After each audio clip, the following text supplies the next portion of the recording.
Iran ने 2 देशों के लिए वो स्ट्रेट ऑफ हॉर्मुज उनके जहाजों के लिए खोल दिया, चीन और रशिया। भारत का नाम उस लिस्ट में आपने अगर उम्मीद की हो तो गलत उम्मीद की थी, नहीं है। क्यों नहीं है वो आपको मैं बता ही चुका हूं।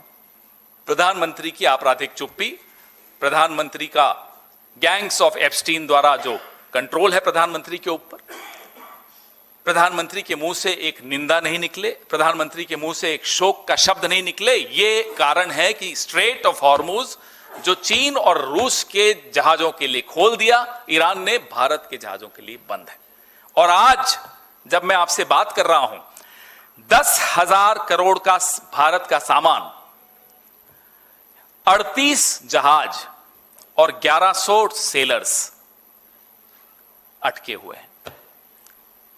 पॉइंट नंबर 1 मैं फिर रिपीट करता हूं, shipping assets worth 10,000 crore rupees, 38 ships and 1100 sailors are stuck. Bharat की जो Indian National Ship Owners Association है, उसने भारत सरकार से आग्रह किया है, गुजारिश की है कि साहब मदद कीजिए। भारत सरकार मदद करने की स्थिति में नहीं है, क्योंकि ईरान के साथ भारत सरकार ने अपने तमाम, as they say in English, bridges have been burned, सारे पुल तोड़ दिए हैं ईरान के साथ। अब आप किस मुंह से उनको कहे कि साहब हमारे ये 1100 सेलर्स, हमारा 10,000 करोड़ का सामान, हमारी 38 जहाज आने दीजिए? नहीं कह सकते आप। Look at the planning, look at the lack of planning, look at the lack of strategy. क्या नरेंद्र मोदी को इजराइल जाने से पहले नहीं मालूम था ये होने वाला है? क्या नरेंद्र मोदी को ट्रेड डील साइन करने से पहले, रूस से तेल मना कर लेने से पहले, ईरान से तेल लेने के लिए मना करने से पहले नहीं मालूम था ये सब होने वाला है? क्या खाक इंटेलिजेंस मिलती है उनको? अब अगर आप इंटेलिजेंस 2014 से लेकर अब तक पूरे विदेश मंत्रालय के अमले को दरकिनार करके हरदीप पुरी, एप्स्टीन और अनिल अंबानी के ऊपर निर्भर करोगे तो यही होगा जो हो रहा है। अब मैं आपको बताऊं कि पिछले 5 साल में भारत सरकार जो क्रूड ऑयल लेता है उसका आधा, लगभग आधा, और जो एलएनजी लेता है उसका भी आधा, और जो एलपीजी, जो हमारे घर में गैस होती है, 85% उस एलपीजी का इस स्ट्रेट ऑफ हॉर्मुज से निकलकर आया, जो आज बंद है भारत के लिए। नुकसान जो होने वाला है हमारे आपके घरों में, हमारे आपकी जेब को, यह नुकसान होने वाला है।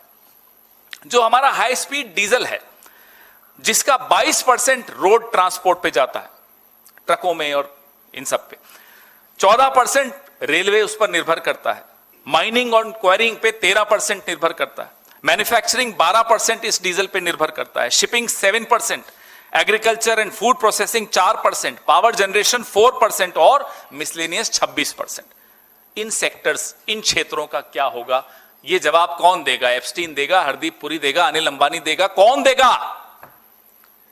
क्योंकि नीतियां तो यही लोग बनाते हैं। किस देश से रिश्ता रखना है, किससे नहीं रखना, ये तो मोदी के हाथ में ही नहीं है, क्योंकि मोदी की जो डोर है वो किन्हीं और हाथों में है, गैंग्स ऑफ एप्स्टीन के हाथों में है।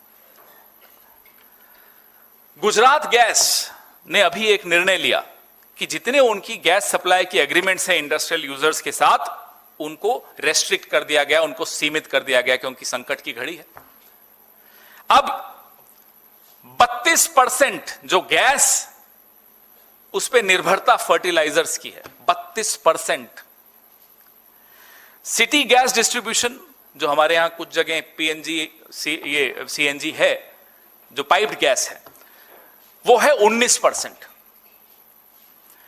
पावर 12%, रिफाइनरी 8%, पेट्रोकेमिकल्स 4%, और बाकी जो है ceramic, chemical, glass, metal, small customer, वो 25%। ये हालत हो गई कि अब फर्टिलाइजर मैन्युफैक्चरर्स ने ऑलरेडी अपना आउटपुट कट करने का निर्णय लिया, क्योंकि कतर में जो लिक्विड एलएनजी की सप्लाई आती है वो सस्पेंड हो चुकी। तो मिडिल ईस्ट में जो गैर कानूनी युद्ध हो रहा है, उसका मेरे और आपके किचन पर जो प्रभाव पड़ रहा है वो सुन लीजिए। आज राहुल जी ने एक ट्वीट किया, आपने देखा होगा। वही चिंता जाहिर है जो चिंता इस देश के प्रधानमंत्री को तब होनी चाहिए थी जब उनके मुंह पे एप्स्टीन का टेप लगा हुआ था। अरे कोई जादू टोना करो, कुछ टोटका करो, इस व्यक्ति के सर पे एप्स्टीन का डर तो हटाओ। ये एप्स्टीन का डर हम सबके लिए भारी पड़ रहा है। 60% एलएनजी यूरिया मैन्युफैक्चरिंग के लिए हम कतर से इंपोर्ट करते हैं। अब वो कहां से आएगा? हमारी लॉन्ग टर्म अग्रीमेंट्स हैं कतर के साथ, लेकिन आ ही नहीं पाएगा। अब जो इफको है, उन्होंने अपने यूरिया प्लांट्स में ऑलरेडी रिडक्शंस कर दिए, कमी कर दी कि नहीं अब नहीं निकाल पाएंगे, नहीं बना पाएंगे। 40% यूरिया और फॉस्फेटिक फर्टिलाइजर हम मिडिल ईस्ट से खरीदते हैं। बताइए साहब कहां से आएगा? कौन देगा? हरदीप पुरी लाएंगे? एप्स्टीन आइलैंड से आएगा? कहां से आएगा?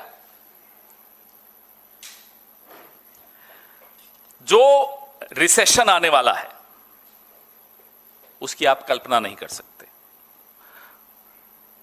खाद्य सामग्री, तेल, इन सब की जो कीमतें बढ़ने वाली हैं उसकी हम और आप कल्पना नहीं कर सकते।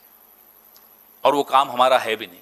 वो काम जिनका है वो सरकार में बैठे हैं, वो गैंग्स ऑफ एप्स्टीन के शिकार हैं।